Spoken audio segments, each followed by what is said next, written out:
Ni heri ya asubuhi njema kwako msikilizaji na mtazamaji wa Didas TV. Kama kawaida, majina yangu ni Machumbe Etunganulami Kristal. Ukitaka unaweza kuniita mzee wa taarifa za ukweli au sauti ya wazee kwenye kizazi kipya. Katika open mic za Didas TV leo Ijumaa ya tarehe 11 mwezi Aprili mwaka 2025, tumulike zaidi hali ya usalama kwa sasa mjini Uvira. Mji ambao kwa sasa ni makao makuu kwa mpito ya mkoa wa Kivu Kusini. Uvira ni mji jirani wa miji ya Kamanyola na Nyangezi ambako kwa sasa mapambano yanashuhudiwa kila kuchao kati ya wahasi wa M23 wanaoungwa mkono na jeshi la Rwanda na makundi ya wazalendo wanaoungana na jeshi la DRC FARDC. Ili kuangazia kwa kina hali ya usalama kwa sasa mjini humo, tumeungana leo Ijumaa ya Aprili 11 naye Emmanuel Abedi Pascal, mratibu wa vuguvugu la machozi ya raia mjini Uvira, vijana ambao wamejitolea kutetea haki pamoja na maslahi ya raia nchini DRC. Bwana Emmanuel Abedi Pascal, unashiria vipi picha halisi ya hali ya usalama kwa sasa mjini Uvira? Kwa habari za sasa zinakuwa zenye kuboreshwa wala zenye kuboreka zaidi sana, sababu tangu tumepangwa na vurugu ama trakasera ambayo imepita ndani ya mji wa Uvira, kwa sasa naweza sema kuwa makazi zimerudilia kwa normale, isipokuwa tu mabenki ambazo mpaka kama na uhu hazijaanza bado kutumika.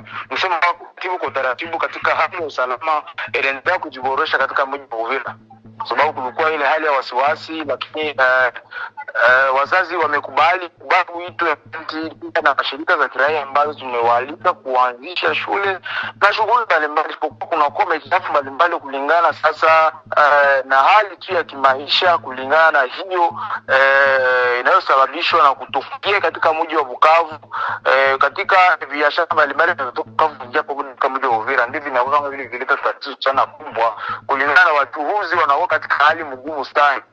Kwa kweli mapigano yanaendelea siku hizi maeneo ya Nyangezi, na kuna taarifa kwamba wahasi wa M23 walijaribu kushambulia vijana mashuhuri wa wazalendo pale Nyangezi. Sijui hali imekuwaje kwa sasa sehemu hizo?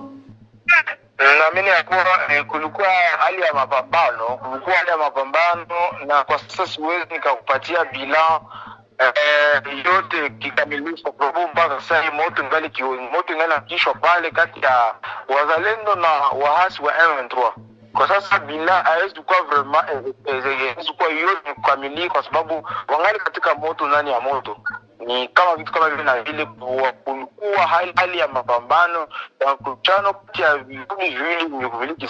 Na kwa sasa siwezi nikakupatia bila yote kulingana na jinsi offensive zingali zinaendelea.